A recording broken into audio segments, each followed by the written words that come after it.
ಆತ್ಮೀಯ ನನ್ನ ಎಲ್ಲ ವಿದ್ಯಾರ್ಥಿ ಮಿತ್ರರೇ, education.in ಯೂಟ್ಯೂಬ್ ಚಾನಲ್ಗೆ ನಿಮಗೆ ಸ್ವಾಗತ ಸುಸ್ವಾಗತ. ಆತ್ಮೀಯ ವಿದ್ಯಾರ್ಥಿಗಳೇ, ಇವತ್ತಿನ ಸಂಚಿಕೆಯಲ್ಲಿ 10ನೇ ತರಗತಿಯ ವಿಜ್ಞಾನ ವಿಷಯದಲ್ಲಿ ಬರುವಂತಹ ಅಧ್ಯಾಯ 4ರ ಕಾರ್ಬನ್ ಮತ್ತು ಅದರ ಸಂಯುಕ್ತಗಳು ಅನ್ನುವಂಥ ಅಧ್ಯಾಯದ ಮೇಲೆ ಇವತ್ತಿನ ಸಂಚಿಕೆಯಲ್ಲಿ ಅದರ ಕುರಿತಾದಂಥ ಒಂದು ಕಲಿಕಾಂಶಗಳು ಮತ್ತು ಅದರ ಸಂಬಂಧಪಟ್ಟಂತೆ ಕೆಲವೊಂದು ಪ್ರಶ್ನೆಗಳಿಗೆ ಉತ್ತರ ಸಹಿತವಾಗಿ ಒಂದು ಸಂಚಿಕೆಯಲ್ಲಿ ನಿಮ್ಮ ಜೊತೆಗೆ ನಾನು ಹಂಚಿಕೊಳ್ತಿದ್ದೇನೆ. ಆದ್ಮೇಲೆ ನಾವೆಲ್ಲ ವಿದ್ಯಾರ್ಥಿ ಮಿತ್ರರು, ನೀವು ಈ ಸಂಚಿಕೆಯ ಎಲ್ಲಿಯೂ ಸ್ಕಿಪ್ ಮಾಡದೆ ನೀವು ನೋಡಿದ್ದೇ ಆದರೆ ಪ್ರತಿಯೊಂದು ಪ್ರಶ್ನೆಗೆ ನಾನು ಉತ್ತರವನ್ನು ಬೋಧನಾ ವಿಧಾನದ ಮುಖಾಂತರ ನಿಮಗೆ ಹೇಳ್ಕೊತಾ ಹೋಗ್ತಾ ಇದ್ದೀನಿ. ನೀವು ಆತ್ಮೀಯ ವಿದ್ಯಾರ್ಥಿ ಮಿತ್ರರು, ನೀವು ಮಾಡಬೇಕಾದಷ್ಟೇ ಒಂದು ನಾನು ಹೇಳುವಂತಹ ಎಲ್ಲ ವಿಷಯವನ್ನು ನೀವು ಕಂಪ್ಲೀಟಾಗಿ ಒಂದು ನೋಟ್ಸ್ ಮಾಡ್ಕೊಂಡಿದ್ದೇ ಆದರೆ ಒಂದು ಕಾರ್ಬನ್ ಮತ್ತು ಅದರ ಸಂಯುಕ್ತಗಳು ಅನ್ನುವಂಥ ಅಧ್ಯಾಯ ನಿಮಗೆ ಈಸಿ ಆಗುತ್ತೆ ಅನ್ನುವಂಥದ್ದನ್ನು ತಿಳಿಸ್ತಾ ಇದ್ದೇನೆ. ಆದ್ಮೇಲೆ ನನ್ನ ಎಲ್ಲ ವಿದ್ಯಾರ್ಥಿ ಮಿತ್ರರು, ನೀವು ಮಾಡಬೇಕಾದಷ್ಟೇ ನಮ್ಮ education.in ಯೂಟ್ಯೂಬ್ ಚಾನಲನ್ನು ಸಬ್ಸ್ಕ್ರೈಬ್ ಮಾಡಿ, ಮತ್ತು ನಿಮ್ಮ ಸ್ನೇಹಿತರಿಗೂ ಕೂಡ ನಮ್ಮ education.in ಯೂಟ್ಯೂಬ್ ಚಾನಲನ್ನು ಸಬ್ಸ್ಕ್ರೈಬ್ ಮಾಡುವಂತೆ ಹೇಳಬೇಕು. ಮತ್ತು ಪಕ್ಕದಲ್ಲಿರ್ತಕ್ಕಂಥ ಬೆಲ್ ಐಕಾನ್ ಒತ್ತಿದ್ದೇ ಆದರೆ ನಮ್ಮ ಬೋಧನಾ ಸಂಚಿಕೆಗಳ ನೋಟಿಫಿಕೇಷನ್ ನಿಮ್ಮ ಮೊಬೈಲ್ಗೆ ಬರುತ್ತೆ. ಬಂದ ನಂತರ ನೀವೇನು ಮಾಡ್ಬೋದು ಅಂತಂದರೆ ನಮ್ಮ ಬೋಧನಾ ಸಂಚಿಕೆಗಳನ್ನು ಈಸಿಯಾಗಿ ನೀವು ನೋಡ್ಕೊಂಡು ಹೋಗ್ಬೋದು ಅನ್ನುವಂಥದ್ದು. ಆತ್ಮೀಯ ವಿದ್ಯಾರ್ಥಿಗಳೇ, ಇವತ್ತಿನ ಸಂಚಿಕೆಯಲ್ಲಿ ನಾನು ಏನು ಹೇಳ್ತಾ ಇದ್ದೀನಿ ಅಂತಂದರೆ, ಕಾರ್ಬನ್ ಮತ್ತು ಅದರ ಸಂಯುಕ್ತಗಳು, ಅದರಲ್ಲಿ ಬರ್ತಕ್ಕಂಥ ಈ ಒಂದು ಪರ್ಟಿಕ್ಯುಲರ್ ಅಧ್ಯಾಯದಲ್ಲಿ ಬರ್ತಕ್ಕಂಥ ಒಂದು ಕೆಲವೊಂದು ಕಲಿಕಾ ಅಂಶಗಳನ್ನು ನಾನು ನಿಮ್ಮ ಜೊತೆಗೆ ಹಂಚ್ಕೊಡ್ತಾ ಇದ್ದೀನಿ. ಈ ಕಲಿಕಾ ಅಂಶಗಳ ಆಧಾರದ ಮೇಲೆ ಕೆಲವೊಂದು ಪ್ರಶ್ನೆಗಳಿಗೆ ಉತ್ತರ ಸಹಿತವಾಗಿ ನಾನು ಎಕ್ಸ್ಪ್ಲೇನನ್ನು ಮಾಡ್ಕೊತಾ ಹೋಗ್ತೀನಿ. ನೀವು ಎಕ್ಸ್ಪ್ಲೇನ್ ಮಾಡಿರ್ತಕ್ಕಂಥ ಉತ್ತರಗಳನ್ನು ನೀವು ಒಂದು ಹಳೆಯಲ್ಲಿ ಈ ನೋಟ್ಸ್ ಅಂತೇಳಿ ನೀವು ನೋಟ್ ಮಾಡ್ಕೊಳ್ಬೇಕಾಗಿ ತಮ್ಮಲ್ಲಿ ಒಂದು ಕೇಳಿಕೊಂಡು ಇವತ್ತಿನ ಸಂಚಿಕೆಯನ್ನು ನಾನು ಪ್ರಾರಂಭ ಮಾಡ್ತಾ ಇದ್ದೀನಿ. ಆತ್ಮೀಯ ವಿದ್ಯಾರ್ಥಿಗಳೇ, ಈ ಒಂದು ಕಾರ್ಬನ್ ಮತ್ತು ಅದರ ಸಂಯುಕ್ತಗಳು ಅಧ್ಯಾಯದಲ್ಲಿ ಬರ್ತಕ್ಕಂಥ ಕಲಿಕಾ ಅಂಶಗಳು ಯಾವ್ಯಾವು ಅಂತಂದರೆ, ಕಾರ್ಬನ್ನಲ್ಲಿ ಬಂಧ ಯಾವುದಂತಂದರೆ ಸಹ ವೇಲೆನ್ಸಿಯ ಬಂಧ, ಕಾರ್ಬನ್ನ ಪರಿವರ್ತನೀಯ ಸ್ವಭಾವ, ಪರ್ಯಾಪ್ತ ಮತ್ತು ಅಪರ್ಯಾಪ್ತ ಕಾರ್ಬನ್ ಸಂಯುಕ್ತಗಳು, ಸರಪಳಿ ಕವಲುಗಳು ಮತ್ತು ಉಂಗುರಗಳು, ಕ್ರಿಯಾ ಗುಂಪುಗಳು, ಅನುರೂಪ ಶ್ರೇಣಿಗಳು, ಕಾರ್ಬನ್ ಸಂಯುಕ್ತಗಳನ್ನು ಹೆಸರಿಸ್ತಕ್ಕಂಥ ಪದ್ಧತಿ, ಮತ್ತು ದಹನ ಕ್ರಿಯೆ, ಉತ್ಕರ್ಷಣ ಕ್ರಿಯೆ, ಸಂಕಲನ ಕ್ರಿಯೆ, ಆದೇಶನ ಕ್ರಿಯೆ, ಎಥನಾಲ್ನ ಗುಂಪು, ಎಥನಾಯಿಕ್ ಆಮ್ಲದ ಗುಣಗಳು, ಸಾಬೂನುಗಳು ಮತ್ತು ಮಾರ್ಜಕಗಳು. ಹೀಗೆ ಈ ಒಂದು ಅಧ್ಯಾಯದಲ್ಲಿ ಬರ್ತಕ್ಕಂಥ ಒಂದು ಕಲಿಕಾ ಅಂಶಗಳ ಆಧಾರದ ಮೇಲೆ ಪ್ರಶ್ನೆಗಳಿಗೆ ಉತ್ತರವನ್ನು ನಾನು ಬೋಧನಾ ಮುಖಾಂತರ ಹೇಳ್ಕೊತಾ ಹೋಗ್ತಾ ಇದ್ದೀನಿ. ನೀವು ಆತ್ಮೀಯ ವಿದ್ಯಾರ್ಥಿಗಳು ನೋಟ್ ಮಾಡ್ಕೊತಾ ಹೋಗಬೇಕು. ಎಲ್ಲೂ ಸ್ಕಿಪ್ ಮಾಡದೆ ನೀವು ನೋಟ್ ಮಾಡ್ಕೊಂಡಿದ್ದೆ ಆದರೆ ಕಾರ್ಬನ್ ಮತ್ತು ಅದರ ಸಂಯುಕ್ತಗಳ ಅಧ್ಯಾಯದ ಮೇಲೆ ನೀವು ಮುಂದಿನ ಒಂದು ಎಕ್ಸಾಮ್ನಲ್ಲಿ ನಿಮ್ಮ ವಾರ್ಷಿಕ ಪರೀಕ್ಷೆಯಲ್ಲಿ ಉತ್ತಮ ಅಂಕಗಳನ್ನು ಪಡಲಿಕ್ಕೆ ಈ ಒಂದು ಬೋಧನಾ ಸಂಚಿಕೆ ಸಹಾಯ ಆಗುತ್ತೆ ಅನ್ನುವಂಥದ್ದನ್ನು ನಿಮಗೆ ತಿಳಿಸ್ತಾ ಇದ್ದೀನಿ. ಆತ್ಮೀಯ ವಿದ್ಯಾರ್ಥಿಗಳೇ, ಈ ಒಂದು ಕಲಿಕಾ ಅಂಶಗಳ ಮೇಲೆ ಕೆಲವೊಂದು ಪ್ರಶ್ನೆಗಳನ್ನು ನಾನು ಉತ್ತರ ಸಹಿತವಾಗಿ ನಿಮಗೆ ನೀಡೋದಾದರೆ, ಆತ್ಮೀಯ ವಿದ್ಯಾರ್ಥಿಗಳೇ, ನಿಮಗೆ ಮೊದಲನೇ ಪ್ರಶ್ನೆಯನ್ನು ನಾವು ನೋಡೋದಾದರೆ, ಪ್ರಶ್ನೆ ಇದು ಮಲ್ಟಿಪಲ್ ಚಾಯ್ಸ್ ಕ್ವಶನನ್ನು ಒಂದು ಪ್ರಶ್ನೆಗೆ 4 ಉತ್ತರವನ್ನು ಕೊಟ್ಟಿದ್ದೀವಿ. ಸರಿಯಾದಂತಹ ಒಂದು ಆನ್ಸರನ್ನು ನೀವು ಟಿಕ್ ಮಾಡಬೇಕಾಗತ್ತೆ. ಈಗೇನಂತಂದರೆ, ಮೊದಲನೇ ಪ್ರಶ್ನೆಯನ್ನು ನೋಡೋದಾದರೆ, ಕಾರ್ಬನ್ನ ಪರಮಾಣು ತನ್ನ ಹೊರ ಕವಚದಲ್ಲಿ ಹೊಂದಿರುವಂಥ ವೇಲೆನ್ಸಿ ಎಲೆಕ್ಟ್ರಾನ್ಗಳ ಸಂಖ್ಯೆ, ಕಾರ್ಬನ್ ತನ್ನ ಹೊರ ಕವಚದಲ್ಲಿ ಹೊಂದಿರತಕ್ಕಂತಹ ವೇಲೆನ್ಸ್ ಎಲೆಕ್ಟ್ರಾನ್ಗಳ ಸಂಖ್ಯೆ ಎಷ್ಟು ಅಂತ ಕೇಳಿದ್ದಾರೆ. ಆತ್ಮೀಯ ವಿದ್ಯಾರ್ಥಿಗಳಿಗೆ ಈಸಿಯಾಗಿ ನಾವು ಮಾರ್ಕನ್ನು ಮಾಡ್ಬೋದು. ಎಷ್ಟು ವ್ಯಾಲೆನ್ಸ್ ಎಲೆಕ್ಟ್ರಾನನ್ನು ಹೊಂದಿರ್ತದೆ ಅಂತಂದರೆ 4 ವ್ಯಾಲೆನ್ಸ್ ಎಲೆಕ್ಟ್ರಾನನ್ನು ಹೊಂದಿರುತ್ತದೆ ಅನ್ನುವಂಥದ್ದು. ಈಗ ಎರಡನೇ ಪ್ರಶ್ನೆಯನ್ನು ನಾವು ನೋಡೋದಾದರೆ, ದ್ವಿಬಂಧ ಏರ್ಪಡುವುದರಿಂದ ಉಂಟಾಗುವ ದ್ವಿಪರಮಾಣುವಿನ ಅಣು ಯಾವುದು ಅಂತ ಕೇಳಿದರೆ ಇಲ್ಲಿ 4 ಉತ್ತರಗಳನ್ನು ಕೊಟ್ಟಿದ್ದಾರೆ. ಇಲ್ಲಿ ಸರಿಯಾದ ಉತ್ತರ ನಾವು ಮಾರ್ಕ್ ಮಾಡಬೇಕಾಗಿತ್ತು ಅಂತಂದರೆ, ದ್ವಿಬಂಧ ಏರ್ಪಡುವುದರಿಂದ ಉಂಟಾಗುವ ದ್ವಿಪರಮಾಣುವಿನ ಅಣು ಯಾವುದಪ್ಪ ಅಂತಂದರೆ ಅದು ಆಕ್ಸಿಜನ್ ಆಗಿರ್ತದೆ ಅನ್ನುವಂಥದ್ದು. ಮೂರನೇ ಪ್ರಶ್ನೆ, ಜೈವಿಕ ಅನಿಲದ ಪ್ರಧಾನ ಘಟಕ ಯಾವುದು ಅಂತಂದರೆ ನಾವು ಸರಿಯಾದ ಉತ್ತರವನ್ನು ಆಯ್ಕೆ ಮಾಡ್ಕೋಬೇಕಾದರೆ ಜೈವಿಕ ಅನಿಲದ ಪ್ರಧಾನ ಘಟಕ ಯಾವುದಾಗಿರ್ತದೆ ಅಂತಂದರೆ ಅದು ಮಿಥೇನ್ ಆಗಿರ್ತದೆ ಅನ್ನುವಂಥದ್ದು. ಅದೇ ರೀತಿಯಾಗಿ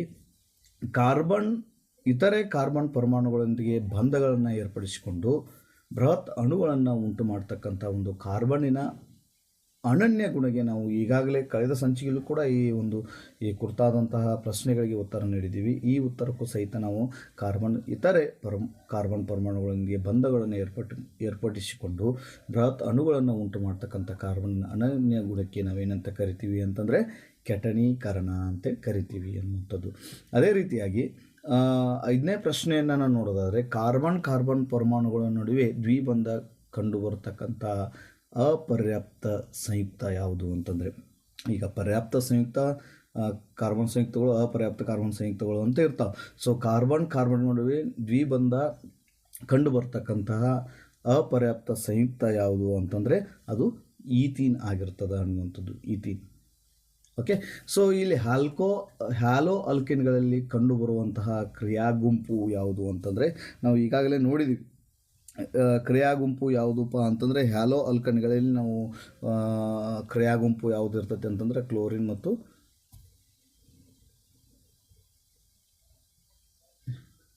ಬೇರೆ ಇವು ಏನಾಗಿರ್ತಾವೆ ಅಂತಂದರೆ ಹ್ಯಾಲೋ ಅಲ್ಕನ್ಗಳಲ್ಲಿ ಕಂಡು ಬರ್ತಕ್ಕಂಥ ಕ್ರಿಯಾ ಗುಂಪು ಉತ್ತರ ಎ ಸರಿಯಾಗಿರ್ತದೆ ಅನ್ನುವಂಥದ್ದು. ಅದೇ ರೀತಿಯಾಗಿ ಪ್ರೊಪೆನಾಲ್ನ ಅಣುಸೂತ್ರ ಯಾವುದು ಅಂತ ನೋಡ್ಕೊಳ್ಳೋದಾದರೆ ಪ್ರೊಪೆನಾಲ್ನ ಅಣುಸೂತ್ರ ಯಾವುದು ಅಂತಂದರೆ ಸರಿಯಾಗಿ ನಾವು ನೋಡ್ಕೊಳ್ಳೋದು ಆದರೆ ಪ್ರೊಪೆನಾಲ್ನ ಅಣುಸೂತ್ರ ಯಾವುದಾಗಿರ್ತದೆ ಅಂತಂದರೆ ಇದು ಪ್ರೊಪೆನಾಲ್ ಅನ್ನುವಂಥದ್ದು ಏನಾಗಿರ್ತದೆ ಅಂತಂದರೆ ಅದರ ಅಣುಸೂತ್ರ ರಚನಾ ಸೂತ್ರ ಯಾವುದು ಆಗಿರ್ತದೆ ಅಂತಂದರೆ ಸಿ. ಇದರ ಸರಿಯಾದ ಉತ್ತರ ಏನಾಗಿರ್ತದೆ ಅಂತಂದರೆ ಸಿ ಆಗಿರ್ತದೆ. ಇಲ್ಲಿ ಏನಾಗಿರ್ತದೆ ಅಂದರೆ ಪ್ರೊಫೆನಾಲ್ ಅಲ್ಡಿಹೈಡ್ಗಳಂತ ಇರ್ತಾವೆ. ಸೊ ಇಲ್ಲಿ ಅಲ್ಡಿಹೈಡ್ಗಳು ಏನಾಗಿರ್ತಾವೆ ಅಂತಂದರೆ ಇದರ ರಚನಾ ಸೂತ್ರ ಏನಾಗಿರ್ತದೆ ಅಂತಂದರೆ C⋅O H. ಲಾಸ್ಟಿಗೆ ಏನಾಗಿರ್ತದೆ ಅಂತಂದರೆ ಪ್ರೊಫೆನಾಲ್ ಅಂತಕ್ಕಂಥ ರಚನಾ ಸೂತ್ರವನ್ನು ಹೊಂದಿರ್ತದೆ. ಇದು ಪ್ರೊಫೆನಾಲ್ನ ಸರಿಯಾದ ರಚನಾ ಸೂತ್ರ ಯಾವುದು ಅಂತಂದರೆ ಸರಿಯಾದ ಉತ್ತರ ಸಿ ಆಗಿರ್ತದೆ ಅನ್ನುವಂಥದ್ದು. ಅದೇ ರೀತಿಯಾಗಿ ಏನು ಅಂತಂದರೆ ಈಗ ಈ ಸಂಯುಕ್ತನ ಹೆಸರು ಏನು ಅಂತ ಕೇಳಿದ್ದಾರೆ. ಸೊ ಈ ಸಂಯುಕ್ತದ ಹೆಸರು ಏನು ಅಂತ ನೋಡೋದಾದರೆ ಇಲ್ಲಿ 4 ಉತ್ತರಗಳನ್ನು ಕೊಟ್ಟಿದ್ದಾರೆ. ಅದರಲ್ಲಿ ಕೊಟ್ಟಿರ್ತಕ್ಕಂಥ ಸಂಯುಕ್ತವನ್ನು ಕೊಟ್ಟಿದ್ದಾರೆ. ಅದರ ನಂತರ ಏನು ಪ್ರೊಪೆನಾಲ ಪ್ರೊಪೊನೈಕ್ ಆಮ್ಲ ಅಂತ ಕೊಟ್ಟಿದ್ದಾರೆ. ಇದರಲ್ಲಿ ಸರಿಯಾದ ಉತ್ತರ ಏನಂತಂದರೆ ಎ ನಮಗೆ ಸರಿಯಾಗಿ ಉತ್ತರ ಆಗಿರ್ತದೆ, ಪ್ರೊಪೆನೋನ್ ಆಗಿರ್ತದೆ. ಸೊ ಈ ಪ್ರೊಪೆನೋನ್ ಅನ್ನುವಂಥದ್ದು ಏನಾಗಿರ್ತದೆ ಅಂತಂದರೆ ಏನು ಇಲ್ಲಿ ಕೀಟೋನ್ನ ಒಂದು ರಚನಾ ಸೂತ್ರ ಹೆಂಗಾಗಿರ್ತದೆ ಅಂತಂದರೆ ಇಲ್ಲಿ ರಚನಾ ಸೂತ್ರ ಏನು C⋅O ಸಿಂಗಲ್ ಬಾಂಡ್ ಇದು ರಚನಾ ಸಂಯುಕ್ತದ ಕೀಟೋನ್ನ ಏನು ರಚನಾ ಸೂತ್ರ ಆಗಿರ್ತದೆ. ಇಲ್ಲಿ ರಚನಾ ಸೂತ್ರ ಆಗಿದೆ. ಇದು ಏನಾಗಿರ್ತದೆ ಕೀಟೋನ್ ಅನ್ನೋದರಿಂದ ಸಂಯುಕ್ತ ಆಗಿರೋದ್ರಿಂದ ಇದರ ಹೆಸರು ಪ್ರೊಫೆನೋನ್ ಆಗಿರ್ತದೆ ಅನ್ನುವಂಥದ್ದನ್ನು ತಿಳಿದುಕೊಳ್ಬೋದು. ಅದೇ ರೀತಿಯಾಗಿ 9ನೇ ಪ್ರಶ್ನೆಯನ್ನು ನೋಡೋದಾದರೆ ಬೆಂಜಿನ್ ಅಣುವಿನಲ್ಲಿ ಇರ್ತಕ್ಕಂತಹ ಬೆಂಜಿನ್ ಅಣುವಿನ ರಚನೆಯಲ್ಲಿರತಕ್ಕಂಥ ಏಕಬಂಧಗಳು ಮತ್ತು ದ್ವಿಬಂಧಗಳ ಸಂಖ್ಯೆಯನ್ನು ಕ್ರಮವಾಗಿ ನಾವು ಹೆಸರಿಸಬೇಕಾಗ್ತದೆ. ಇಲ್ಲಿ ಹೆಸರಿಸಬೇಕಾಗಿತ್ತು ಅಂತಂದರೆ ನಾವು ಬೆಂಜಿನ್ನ ಒಂದು ರಚನಾ ಸೂತ್ರವನ್ನು ನಾವು ನೋಡಬೇಕಾಗುತ್ತದೆ. ಬೆಂಜಿನ್ನ ರಚನಾ ಸೂತ್ರವನ್ನು ನಾವು ನೋಡೋದಾದರೆ ಬೆಂಜಿನ್ನ ರಚನಾ ಸೂತ್ರ ಏನಾಗಿರ್ತದೆ ಅಂತಂದರೆ ಇಲ್ಲಿ ನೋಡೋದಾದರೆ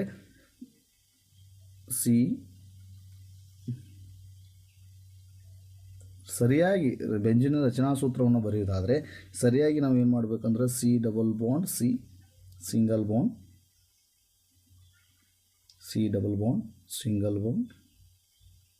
ಡಬಲ್ ಬಾಂಡ್ ಸಿ. ಇದೊಂದು ಹೆಚ್ಚು, ಇಲ್ಲೊಂದು ಹೆಚ್ಚು, ಇಲ್ಲೊಂದು ಹೆಚ್ಚು, ಇಲ್ಲೊಂದು ಹೆಚ್ಚು, ಇಲ್ಲೊಂದು ಹೆಚ್ಚು, ಇಲ್ಲೊಂದು ಹೆಚ್ಚು.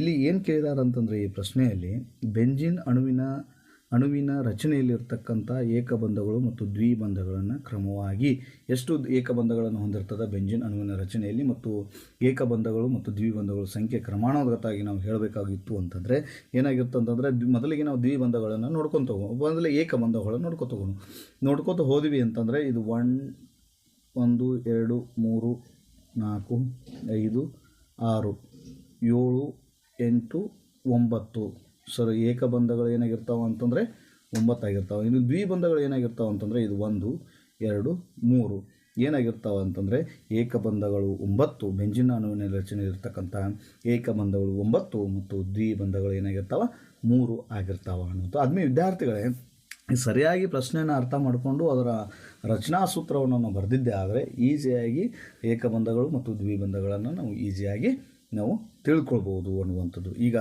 ಬೆಂಜಿನ್ ಅಣುವಿನ ರಚನೆಯಲ್ಲಿ ಏಕಬಂಧಗಳು 9 ಆದರೆ ದ್ವಿಬಂಧಗಳು ಏನಾಗಿರ್ತಾವೆ ಅಂತಂದರೆ ಸಂಖ್ಯೆ 3 ಆಗಿರ್ತಾವೆ. ಅಂದರೆ ಸರಿಯಾದ ಉತ್ತರ ಯಾವುದಪ್ಪ ಅಂತಂದರೆ ನೋಡೋದಾದರೆ ಬಿ ಅಂತಕ್ಕಂಥದ್ದು ಸರಿಯಾದ ಉತ್ತರ ಆಗಿರ್ತದೆ ಅನ್ನುವಂಥದ್ದನ್ನು ತಿಳಿದುಕೊಳ್ಬೋದು. ಅದೇ ರೀತಿಯಾಗಿ 10ನೇ ಪ್ರಶ್ನೆಯನ್ನು ನಾವು ನೋಡಿದರೆ ಸೈಕ್ಲೋಹೆಕ್ಸೇನ್ ಅಣು ರಚನೆಯಲ್ಲಿ ಏಕಬಂಧಗಳ ಸಂಖ್ಯೆ. ಸೈಕ್ಲೋಹೆಕ್ಸೇನ್ ಅಣುವಿನಲ್ಲಿ ಇರ್ತಕ್ಕಂಥ ಏಕಬಂಧಗಳ ರಚನೆ ಅನ್ನೋನು ನೋಡೋದಾದರೆ ಇದು ಸರಿಯಾಗಿ ನಾವು ನೋಡೋದಾದರೆ ಮೊದಲಿಗೆ ಸರಿಯಾಗಿ ಸೈಕ್ಲೋಹೆಕ್ಸೇನ್ನ ರಚನಾ ಸೂತ್ರವನ್ನು ನಾವು ಬರೀಬೇಕಾಗ್ತದೆ. ರಚನಾ ಸೂತ್ರವನ್ನು ಬರೆಯೋದಾದರೆ ಇಲ್ಲಿ ರಚನಾ ಸೂತ್ರವನ್ನು ಮೊದಲಿಗೆ ಬರ್ಕೊಳ್ಳೋಣ.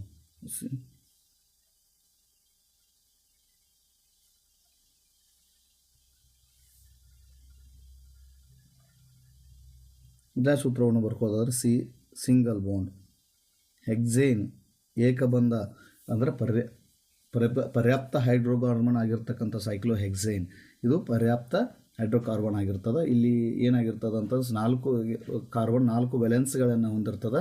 ಅದೇ ರೀತಿಯಾಗಿ ಕಾರ್ಬನ್ 4 ವ್ಯಾಲೆನ್ಸಿಗಳನ್ನು ಹೊಂದಿರ್ತದೆ. ಇಲ್ಲಿ ಏನಾಗಿರ್ತದೆ ಅಂದರೆ ಎಲ್ಲಿಯೂ ಪರ್ಯಾಪ್ತ ಹೈಡ್ರೋಕಾರ್ಬನ್ ಆಗಿರೋದ್ರಿಂದ ಇಲ್ಲಿ ಕಾರ್ಬನ್ ಸಂಯುಕ್ತಗಳ ನಡುವೆ ಏನಾಗಿರ್ತದೆ ಕಾರ್ಬನ್ ನಡುವೆ ಏಕಬಂಧ ಉಂಟಾಗಿರ್ತದೆ ಅನ್ನುವಂಥದ್ದನ್ನು ನಾವು ಮೊದಲಿಗೆ ಅರ್ಥ ಮಾಡ್ಕೊಳ್ಬೇಕು. ಅದಾದ ನಂತರ ಏನಾಗಿರ್ತದೆ ಅಂತಂದರೆ ಇಲ್ಲಿ ನಾವು 10ನೇ ಪ್ರಶ್ನೆಗೆ ಉತ್ತರವನ್ನು ನೋಡೋದಾದರೆ ಇಲ್ಲಿ ಎಷ್ಟಾಗಿರ್ತಾವೆ ಅಂತಂದರೆ ಏಕಬಂಧ ಸೈಕ್ಲೋಹೆಕ್ಸೇನ್ ಅನ್ನುವಲ್ಲಿ ಏಕಬಂಧಗಳು 4, ಇಲ್ಲಿ 4, ಇಲ್ಲಿ 4, ಇಲ್ಲಿ 4, 4, 4, 1, 2, 3, 4, 5, 6, 7, 8, 9, 10, 11, 12, 13, 14, 15, 16, 17, 18 ಇಲ್ಲಿ ಏನಾಗಿರ್ತಾವೆ ಅಂತಂದರೆ ಸರಿಯಾದ ಉತ್ತರ ಏನಾಗಿರ್ತದೆ ಅಂತಂದರೆ 10ನೇ ಪ್ರಶ್ನೆಗೆ ಸರಿಯಾದ ಉತ್ತರ ಏನಾಗಿರ್ತದೆ ಅಂತಂದರೆ ನಾವು ನೋಡೋದಾದರೆ 18 ಅಂತಕ್ಕಂಥದ್ದು ಸರಿಯಾದಂಥ ಉತ್ತರ ಆಗಿರ್ತದೆ ಅನ್ನುವಂಥದ್ದನ್ನು ತಿಳ್ಕೊಳ್ಬೇಕು. ಇನ್ನು ಸೈಕ್ಲೋಹೆಕ್ಸೇನ್ ಮತ್ತು ಸೈಕ್ಲೋಹೆಕ್ಸೀನ್ ಕಾರ್ಬನ್ ಪರಮಾಣುಗಳ ಸಂಖ್ಯೆ ಏನಾಗಿರ್ತದೆ ಅನ್ನೋದನ್ನು ನೋಡೋದಾದರೆ 6 ಮತ್ತು 12 ಆಗಿರ್ತದೆ. ಅಲ್ಕೀನ್ಗಳ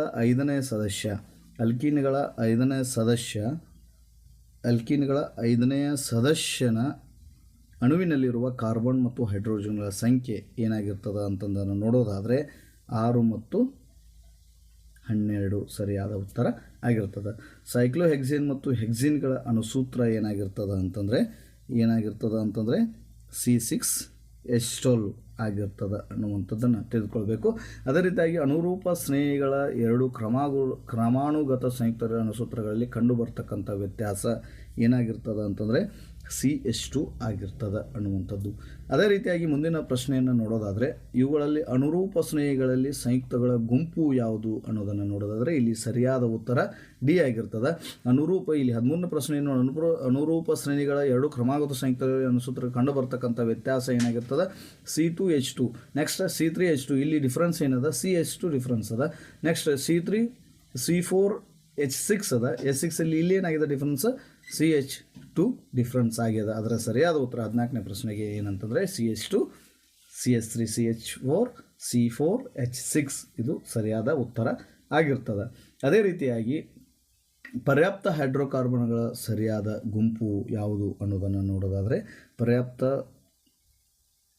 15ನೇ ಪ್ರಶ್ನೆಯನ್ನು ಪರ್ಯಾಪ್ತ ಹೈಡ್ರೋಕಾರ್ಬನ್ಗಳ ಸರಿಯಾದ ಉತ್ತರ ಯಾವುದಪ್ಪ ಅಂತಂದರೆ ಪರ್ಯಾಪ್ತ ಹೈಡ್ರೋಕಾರ್ಬನ್ಗಳು ಅಂದರೆ ಅಲ್ಕೇನ್ಗಳು ಈಥೇನ್, ಮೀಥೇನ್, ಪ್ರೋಪೇನ್, ಬ್ಯೂಟೇನ್ ಅಂತಕ್ಕಂಥದ್ದು. ಇಲ್ಲಿ ಏನಾಗಿದೆ ಅಂದರೆ ಸರಿಯಾದ ಉತ್ತರ ಬಿ ಆಗಿರ್ತದೆ ಅನ್ನುವಂಥದ್ದನ್ನು ನಾವು ತಿಳಿದುಕೊಳ್ಬೋದು. ಅದೇ ರೀತಿಯಾಗಿ ಅಲ್ಕೈನ್ಗಳ ಸಾಮಾನ್ಯ ಅಣುಸೂತ್ರ ಏನಾಗಿರ್ತದೆ ಅಂತಂದರೆ ಎ ಆಗಿರ್ತದೆ CnH2n-2 ಇದು ಎ ಸರಿಯಾದ ಉತ್ತರ ಆಗಿರ್ತದೆ ಅನ್ನುವಂಥದ್ದು. ಅನುರೂಪ ಶ್ರೇಣಿಯಲ್ಲಿರುವ 3 ಕಾರ್ಬನ್ಗಳ ಸಂಯುಕ್ತಗಳು C2H6 C3H8 C4H10 ಆಗಿವೆ. ಈ ಸಂಯುಕ್ತಗಳ ಸೂಕ್ತವಾದ ಸಾಮಾನ್ಯ ಅಣುಸೂತ್ರ ಏನಾಗಿರ್ತದೆ ಅನ್ನುವಂಥದ್ದನ್ನು ನೋಡೋದಾದರೆ ಇಲ್ಲಿ ಡಿ ಸರಿಯಾದ ಉತ್ತರ CnH2n+2 ಆಗಿರ್ತದೆ. ಅನುರೂಪ ಶ್ರೇಣಿಯಲ್ಲಿ 3 ಕಾರ್ಬನ್ ಸಂಯುಕ್ತಗಳು C2H6 C3H8 C4H10 ಆಗಿವೆ. ಈ ಸಂಯುಕ್ತ ಸೂಕ್ತವಾದ ಸಾಮಾನ್ಯ ಅಣುಸೂತ್ರ ಡಿ ಆಗಿರ್ತದೆ ಅನ್ನೋದು. ಅದೇ ರೀತಿಯಾಗಿ ಕಾರ್ಬಾಕ್ಸಿಲಿಕ್ ಆಮ್ಲ ಮತ್ತು ಆಲ್ಕೋಹಾಲ್ಗಳ ನಡುವಿನ ವರ್ತನೆಯಿಂದ ಉಂಟಾಗ್ತಕ್ಕಂಥ ಸಾವಯವ ಸಂಯುಕ್ತಗಳು ಏನಾಗಿರ್ತಾವ ಅಂತಂದರೆ ಎಸ್ಟರ್ಗಳಾಗಿರ್ತಾವ ಅನ್ನುವಂಥದ್ದನ್ನು ತಿಳ್ಕೊಳ್ಬೇಕು. ಈ ಕಾರ್ಬಾಕ್ಸಿಲಿಕ್ ಆಮ್ಲ ಮತ್ತು ಆಲ್ಕೋಹಾಲ್ಗಳ ನಡುವಿನ ವರ್ತನೆಯಿಂದ ಉಂಟಾಗ್ತಕ್ಕಂಥ ಸಾವಯವ ಸಂಯುಕ್ತಗಳು ಯಾವ ಅಂತಂದರೆ ಎಸ್ಟರ್ಗಳು ಅನ್ನುವಂಥದ್ದು. ಅದೇ ರೀತಿಯಾಗಿ